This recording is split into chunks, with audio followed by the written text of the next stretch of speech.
आज एक सवाल मैं जितनी भी लेडीज़ हैं उनसे पूछना चाहूँगा कि कितनी बार आप लोगों ने टॉक्सिक फेमिनिटी को फेस किया है या झेला है।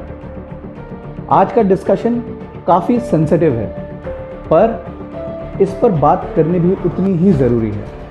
तो उम्मीद है आप आखिर तक ये वीडियो ज़रूर देखेंगे, जिससे कि हम इस टॉपिक के हर पहलू पर बात कर सकें। Hello friends, I am Ravindra और आप देख रहे हैं द राम शो।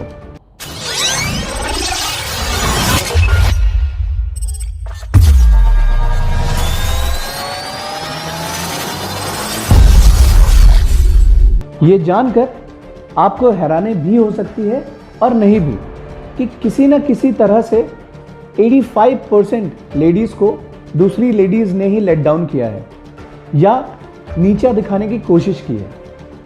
अगर आप लड़कियों से भी पूछेंगे तो वो भी इस बात पर अग्री करेंगी कि ज़्यादातर लड़कियां एक दूसरे को अच्छा ट्रीट नहीं करती हैं और ज़रूरत से ज़्यादा कॉम्पिटिटिव होती हैं। हम लोग हमेशा से टॉक्सिक मैस्कुलिनिटी के बारे में तो खुलकर बात करते हैं, पर आज हमें समाज के दूसरे साइड के बारे में भी बात करनी चाहिए। इस चीज़ के लिए बहुत ज़्यादा रिसर्च की ज़रूरत नहीं है, बल्कि आप अपनी रोज़मर्रा की ज़िंदगी से इसका एग्जाम्पल ले सकते हैं। अगर किसी लड़की से पूछा जाए तो ज़्यादातर लड़कियां मेल बॉस प्रेफर करेंगी रादर देन फीमेल। ये बहुत ज़्यादा सोचने का विषय है कि 80% लेडीज़ दूसरी लेडी के लिए काम नहीं करना चाहते हैं। और अगर हम स्टैटिस्टिकली बात करें तो पॉलिटिक्स में भी ज़्यादातर लेडीज़ मेल उम्मीदवार को ही वोट करती हैं। और इन सब का कोई और मतलब नहीं निकालिएगा, ये तो सिर्फ इसलिए है क्योंकि लेडीज़ एक दूसरे को कंपटीशन की तरह देखती हैं। सब लोग इस बात पर बहस करते हैं कि मेन जज वुमेन, पर मैं ये बात क्लियर करना चाहता हूँ, कोई भी आदमी किसी गॉसिप वेबसाइट में ये जाकर नहीं देखता कि आजकल आलिया भट्ट को क्यों ट्रोल कर रहे हैं या कीर्ति सेनन का किसके साथ अफेयर चल रहा है या ऐसा कुछ भी। आप भरोसा करेंगे अगर मैं आपको ये बताऊं कि 2017 में दुनिया की एक सबसे बड़ी वेबसाइट में एक वॉल ऑफ शेम बनाया गया था, जिसमें सभी फीमेल सेलिब्रिटीज थी विदाउट मेकअप और उनको ट्रोल किया गया था ये कहकर कि दे आर लुकिंग इम्परफेक्ट। और फिर एक बार वही हुआ, लेडीज़ को जज करना कि वो कैसी दिख रही हैं। मुझे गलत मत लीजिए, मैं इस बात पर पूरी तरह से एग्री कर रहा हूँ कि बहुत सारे आदमी वुमेन को ऑब्जेक्टिफाई करने में बहुत आगे रहते हैं, पर वो काफ़ी सिंपलिस्टिक वे में होता है। वही अगर हम लेडीज़ की बात करें तो वो काफ़ी इमोशनल होती हैं और इसके लिए they reach deeper into discussion. एक वेबसाइट के हिसाब से लेडीज़ में इस चीज़ के लिए भी कंपटीशन रहता है कि वो किस तरह से अपने बच्चे का ख्याल रखती हैं। तो ऐसी बहुत सारी चीज़ें हैं जिसमें women see another women as a competition. पर यह वीडियो कंप्लेंट के लिए नहीं है, बल्कि सॉल्यूशन के लिए है। पर हम सब लोग यही सोच रहे हैं कि मैं एक आदमी होने के बाद भी इस टॉपिक पे बात क्यों कर रहा हूँ। तो इसका सबसे बड़ा रीज़न है कि मैं अपनी लाइफ में बहुत सारी लेडीज़ के साथ जुड़ा रहा हूँ, चाहे वो मेरी माँ हो, मेरी बहन हो, मेरी वाइफ हो, मेरे फ्रेंड्स हो या मेरे कलीग्स हों।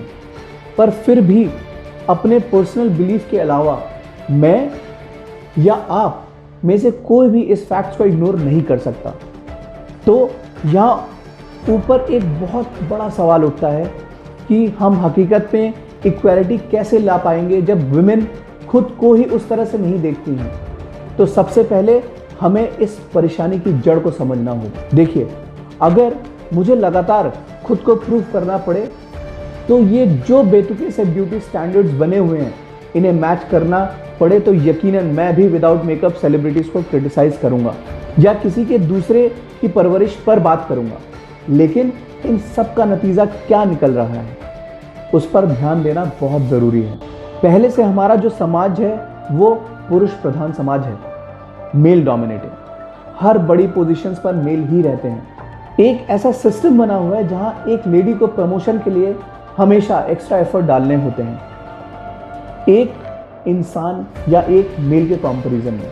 तो लेडीज़, आपसे ये सवाल है मेरा, क्या अभी भी आप लोगों को एक दूसरे को नीचा दिखाने की ज़रूरत है? क्या हमारा ये समाज पहले से ही ये सब नहीं कर रहा है? अच्छा सोचिए, आप लोग कितने पावरफुल हो जाएंगे अगर आप एक दूसरे को नीचे न दिखाने की बजाय एक दूसरे को आगे बढ़ने में मदद करें और एक दूसरे की अच्छाई करें। और सोचिए, हर एक औरत दूसरी औरत के साथ यही करे तो टॉक्सिक फेमिनिटी इसी सोच के साथ शुरू होती है कि एक औरत को कैसा होना चाहिए। और एक आदमी होने के नाते मैं ये अफसोस के साथ कहता हूँ कि ये सब यकीनन किसी आदमी की सोच से ही शुरू हुआ है।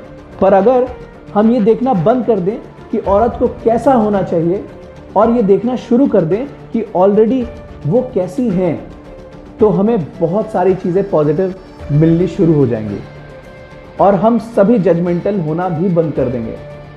सो फॉर ऑल द लेडीज, एक दूसरे को सपोर्ट कीजिए and you will never have to fight for equality, you are already there. आप इस बारे में क्या सोचते हैं कमेंट बॉक्स पर हमें ज़रूर बताइएगा। अभी के लिए इतना ही, लौटूंगा बुधवार को बिहार की बातें लेकर। तब तक के लिए देखते रहिए मोजो पत्रकार।